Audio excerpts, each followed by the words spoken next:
আসসালামু আলাইকুম। দুপুরের শীর্ষ সংবাদে স্বাগত জানাচ্ছি আমি সুমা। বাংলাদেশকে নেপাল থেকে 40 মেগাওয়াটের বেশি বিদ্যুৎ নিতে দেবে না ভারত। কাঠমান্ডু পোস্ট। চট্টগ্রাম কক্সবাজার সড়ক 6 লেনে উন্নীত করার ঘোষণা প্রধানমন্ত্রীর। খুলনায় মসজিদে নামাজের সময় এলোপাতাড়ি গুলি, 2 মুসল্লি গুলিবিদ্ধ। রামিসা হত্যা সোহেল স্বপ্নার জেল আপিল গ্রহণ করলেন হাইকোর্ট। শেখ হাসিনা সহ 17 জনের বিরুদ্ধে গুম নির্যাতন মামলায় সাক্ষ্য গ্রহণ। চুয়াডাঙ্গা সীমান্তে 11 জনকে পুশ ইনের চেষ্টা, বিজিবির বাধায় সরিয়ে নিল বিএসএফ। চট্টগ্রামে নিজ বাড়ি থেকে মা মেয়ের রক্তাক্ত মরদেহ উদ্ধার। নোয়াখালীতে জুলাই স্মৃতিস্তম্ভে আগুন দিল ছাত্রলীগ। নারায়ণগঞ্জে পুলিশের সঙ্গে মাদক কারবারিদের গোলাগুলি, 5 পুলিশ সহ আহত 7। 10 অঞ্চলের নদী বন্দরে 1 নম্বর সতর্ক সংকেত। আব্বাস আরাঘচির বিরুদ্ধে ইরানে বিক্ষোভ। মেক্সিকোতে গুলিতে মেয়র নিহত। শুনছিলেন শিরোনাম, এবার বিস্তারিত। ভারতের অনুমোদন না পাওয়ায় সোমবার অর্থাৎ 15 জুন থেকে বাংলাদেশে মাত্র 40 মেগাওয়াট বিদ্যুৎ রপ্তানি করবে নেপাল। অতিরিক্ত 20 মেগাওয়াট বিদ্যুৎ রপ্তানি পরিকল্পনা থাকলেও ভারতের সেন্ট্রাল ইলেকট্রিসিটি অথরিটি এখন পর্যন্ত সেই অনুমোদন দেয়নি বলে জানিয়েছেন সংশ্লিষ্ট জ্বালানি কর্মকর্তারা। খবর নেপালি সংবাদ মাধ্যম কাঠমান্ডু পোস্টের। নেপালের কর্মকর্তারা জানিয়েছেন, ভারত বাংলাদেশ সঞ্চালন লাইনের সক্ষমতা সংকটের কারণে অতিরিক্ত বিদ্যুৎ সরবরাহের অনুমতি আটকে রাখা হয়েছে। পাশাপাশি সংশোধিত বা নতুন ত্রিপক্ষীয় চুক্তি এবং নেপাল ভারত জ্বালানি সচিব পর্যায়ের জয়েন্ট স্টিয়ারিং কমিটির সিদ্ধান্ত সহ আরো কিছু প্রক্রিয়া এখনো সম্পন্ন হয়নি। বর্ষা মৌসুমে উদ্বৃত্ত বিদ্যুৎ ভারত ও বাংলাদেশে রপ্তানি করে নেপাল, তবে শীত মৌসুমে দেশটি আবার ভারত থেকে বিদ্যুৎ আমদানি করে থাকে। এর আগে 2025 সালের 27 নভেম্বর ঢাকায় অনুষ্ঠিত নেপাল ভারত জেএসসির বৈঠকে বিদ্যমান 40 মেগাওয়াট ব্যবস্থায় আওতায় বাংলাদেশে আরো 20 মেগাওয়াট বিদ্যুৎ রপ্তানি বাড়ানোর বিষয়ে নীতিগত সম্মতি হয়েছিল। চট্টগ্রাম কক্সবাজার সড়কে 4 লেন থেকে 6 লেনে উন্নীত করার ঘোষণা দিয়েছেন প্রধানমন্ত্রী তারেক রহমান। শনিবার 13 জুন রাতে কক্সবাজারের চকরিয়ায় আয়োজিত জনসভায় বক্তব্যকালে এই ঘোষণা দেন তিনি। প্রধানমন্ত্রী বলেন, দীর্ঘ 25 বছরে কক্সবাজারের গুরুত্ব অনেক বেশি বৃদ্ধি পেয়েছে। কয়েকদিন পরেই মাতারবাড়ি বন্দর চালু হবে। আগামী দিনে এই অঞ্চলের অর্থনৈতিক উন্নয়নের জন্য কক্সবাজার চট্টগ্রাম সড়কটি অন্তত 6 লেন হওয়া উচিত। এ সময় কক্সবাজার চট্টগ্রাম মহাসড়কে 4 থেকে 6 লেনে উন্নীত করার ঘোষণা দিয়ে শীঘ্রই এর কাজ শুরু হবে বলে জানান প্রধানমন্ত্রী। লবণ চাষীদের ন্যায্য মূল্য নিশ্চিত করা হবে জানিয়ে প্রধানমন্ত্রী বলেন, লবণ চাষীরা তাদের উৎপাদিত পণ্যের সঠিক দাম পায় না। আগামী কিছুদিনের মধ্যে আমরা একটি দাম নির্ধারণ করব যাতে লবণ চাষীরা তাদের উৎপাদিত পণ্যের ন্যায্য মূল্য পায়। প্রস্তাবিত বাজেটের প্রসঙ্গ টেনে তিনি বলেন, 2 দিন আগে আমরা বাজেট উত্থাপন করেছি। যারা দেশ সম্পর্কে চিন্তা করে তারা বলেছে এই বাজেটে দেশের মানুষের উপকার হবে। এই বাজেট জনগণের পক্ষের বাজেটে নিত্যপণ্যের উপর ট্যাক্স উঠিয়ে নেওয়া হয়েছে।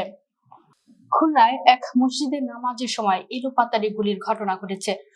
রোববার 14 জুন ফজরের নামাজের সময় ওয়েস্ট জোন পাওয়ার ডিস্ট্রিবিউশনের কোম্পানি জামে মসজিদে এ ঘটনা ঘটে। স্থানীয়দের বরাতে পুলিশ জানায়, মুসল্লিরা নামাজে দাঁড়ালে কয়েকজন দুর্বৃত্ত পেছন থেকে এলোপাতাড়ি গুলি ছোড়ে।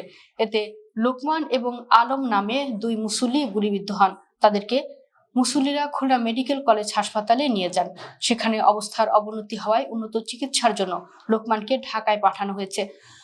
দৌলতপুর থানার পরিদর্শক তদন্ত জাহিদুল ইসলাম জানান, দুর্বৃত্তরা মসজিদের ভেতরে প্রবেশ করে এলোপাতাড়ি গুলি ছোড়ে। পুলিশ ঘটনাস্থল পরিদর্শন করেছে। 2 দিন আগে খুলনা নগরীর মাথাভাঙ্গা কাজীপাড়া এলাকায় দোকানে বসে থাকা রফিক গাজী নামে এক বিএনপি নেতাকে গুলি করে হত্যা করে দুর্বৃত্তরা। গত শুক্রবার দুপুরে হেলমেট পরিহিত অবস্থায় এক যুবক মোটরসাইকেলে এসে তাকে লক্ষ্য করে পরপর কয়েকটি গুলি ছোড়ে। ঘটনার পর এলাকায় পুলিশ মোতায়েন করা হয়েছে। রাজধানীর পল্লবীতে শিশু রামিসা ধর্ষণ ও হত্যা মামলার মৃত্যুদণ্ডপ্রাপ্ত 2 আসামি সোহেল রানা ও স্বপ্না খাতুনের জেল আপিল গ্রহণ করেছেন হাইকোর্ট। রবিবার 14 জুন বিচারপতি মোহাম্মদ আলী ও বিচারপতি মোহাম্মদ সাইফুল ইসলামের সমন্বয়ে গঠিত হাইকোর্ট বেঞ্চে রাষ্ট্রপক্ষে এই শুনানি করেন attorney general barrister Ruhul Kuddus Kajal. Jail আপিলে আসামি সোহেল বলেন, মাদকাসক্তির কারণে কিভাবে কি ঘটে গেছে তা বুঝতে পারিনি। জেল আপিলে অপর আসামি স্বপ্না বলেন, রামিসা হত্যাকাণ্ডের সংশ্লিষ্ট ঘটনার সঙ্গে আমি কোনোভাবেই সম্পৃক্ত নই, আমাকে অন্যায়ভাবে জড়ানো হয়েছে। এছাড়া বিচারপতি ভীষ্মদেব চক্রবর্তী ও বিচারপতি কে এম রাশিদুজ্জামান রাজার সমন্বয়ে গঠিত হাইকোর্টের বিশেষ বেঞ্চ শিশু আসিয়া ও শিশু রামিসা ধর্ষণ ও হত্যা মামলার ডেথ রেফারেন্স ও আপিল শুনানি অগ্রাধিকার ভিত্তিতে করার আবেদন জানান অ্যাটর্নি জেনারেল রুহুল কুদ্দুস কাজল। র্যাবের ট্যাক্স ফোর্স ফর ইন্টারোগেশন সেলে গুম নির্যাতনের ঘটনায় মানবতা বিরোধী অপরাধের মামলায় ক্ষমতাচ্যুত সাবেক প্রধানমন্ত্রী শেখ হাসিনা সহ 17 জনের বিরুদ্ধে পঞ্চম সাক্ষীর সাক্ষ্য গ্রহণ। রোববার 14 জুন আন্তর্জাতিক অপরাধ ট্রাইব্যুনাল একের চেয়ারম্যান বিচারপতি মোহাম্মদ গোলাম মর্তুজা মজুমদারের নেতৃত্বাধীন বিচারিক প্যানেলে এর সাক্ষ্য গ্রহণের দিন ধার্য রয়েছে। এদিন গুরুত্বপূর্ণ একজন সাক্ষীর জবানবন্দি নেওয়া হবে বলে জানিয়েছে প্রসিকিউশন, তবে নিরাপত্তার স্বার্থে তার নাম পরিচয় প্রকাশ করা হয়নি। গত 3 জুন এর সাক্ষীর সাক্ষ্য গ্রহণ হওয়ার কথা ছিল, তবে প্রসিকিউশনের আবেদনের পরিপ্রেক্ষিতে আজকের দিন ঠিক করেন ট্রাইব্যুনাল। এ মামলায় ব্যারিস্টার মীর আহমেদ বিন কাশেম আরমান সহ 4 জন জবানবন্দি দিয়েছেন। চলতি বছরের 21 জানুয়ারি শুরু হয় এর সাক্ষ্য গ্রহণ পর্ব। বর্তমানে 17 আসামির মধ্যে গ্রেপ্তার হয়ে ঢাকা সেনানিবাসে সাব জেলে আছেন 10 জন।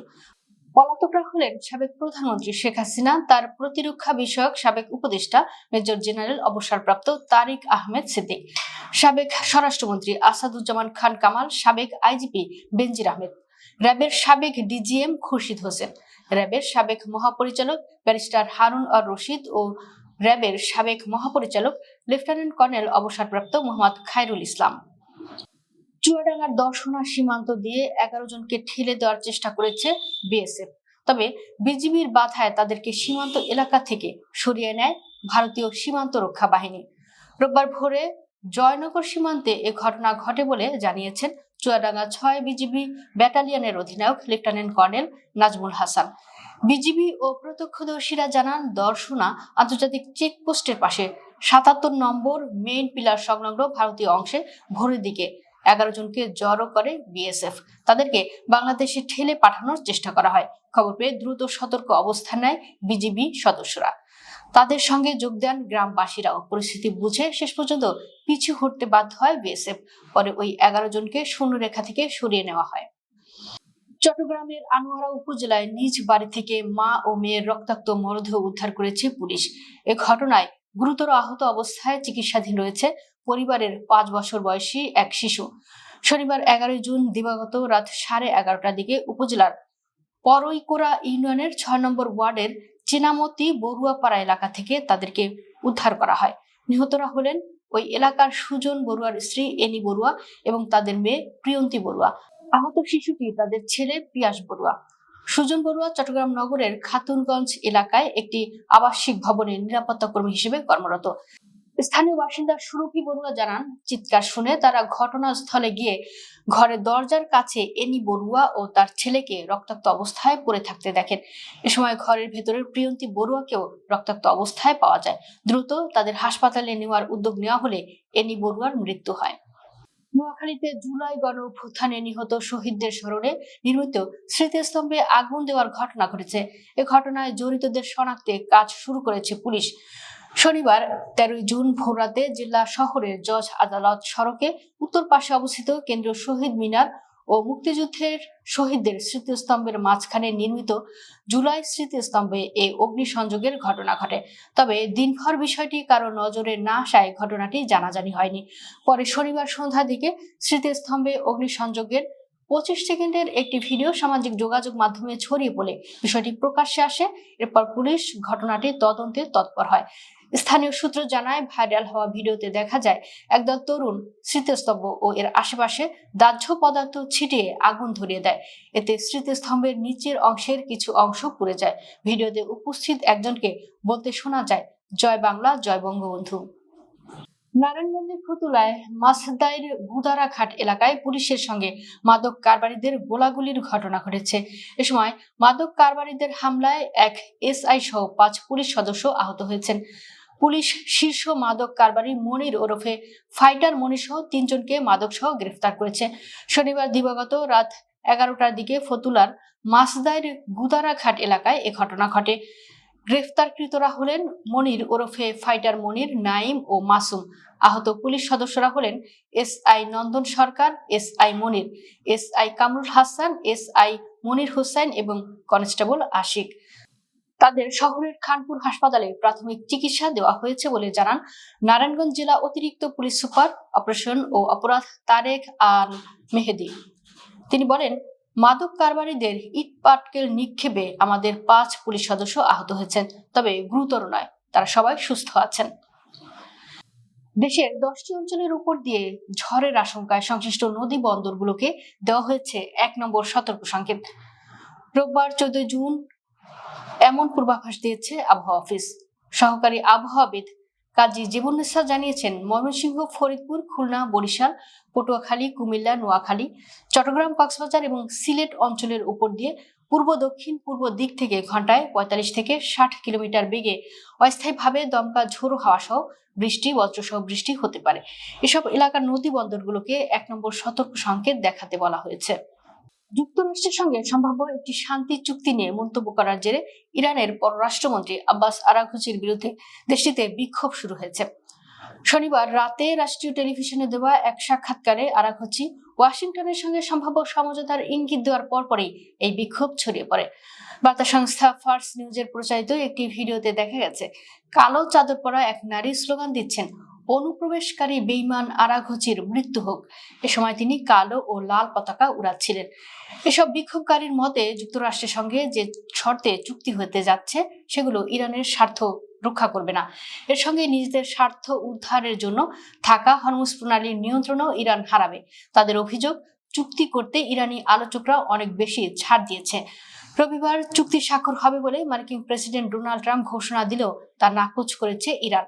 এমন পরিস্থিতিতে ট্রাম্পের বক্তব্যের প্রতিবাদে রাস্তায় নেমে বিক্ষোভ করেছেন হাজার হাজার ইরানি। মেক্সিকোর দক্ষিণাঞ্চলের একটি এলাকায় এক মেয়রকে গুলি করে হত্যা করা হয়েছে। এলাকাটিতে মাদক চক্রগুলো মাদক পাচার পথ নিয়ন্ত্রণ নিয়ে সংঘর্ষে জড়িত রয়েছে। স্থানীয় কর্তৃপক্ষ এ তথ্য জানিয়েছে। ফরাসি বার্তা সংস্থা এফপি এ খবর জানিয়েছে। বার্তা সংস্থাটি জানায়, ওয়াহাকা রাজ্যের প্রসিকিউটরদের বিবৃতিতে বলা হয়েছে, প্রায় 7,000 জনসংখ্যার শহর সান মিগেল আমাতিতলানের মেয়র জোয়েল ব্রাভো সশস্ত্র হামলায় নিহত হন। তবে ঘটনার বিস্তারিত তাৎক্ষণিকভাবে জানানো হয়নি। রাজ্যের গভর্নর সালোমন হারা সামাজিক যোগাযোগ মাধ্যম এক্সে এক পোস্টে এই হত্যাকাণ্ডের নিন্দা জানিয়ে বলেন, ওয়াহাকায় আমরা আইন নিজের হাতে তুলে নিতে এবং সহিংসতাকে প্রশ্রয় দিব না। দর্শক, ভিডিওটি শেষ পর্যন্ত দেখার জন্য আপনাকে অসংখ্য ধন্যবাদ। নিত্য নতুন ভিডিও পেতে আমাদের ইউটিউব চ্যানেলটি সাবস্ক্রাইব করুন এবং নিয়মিত নোটিফিকেশন পেতে বেল বাটনটি ক্লিক করুন। আমাদের ফেসবুক পেজটি ফলো করুন।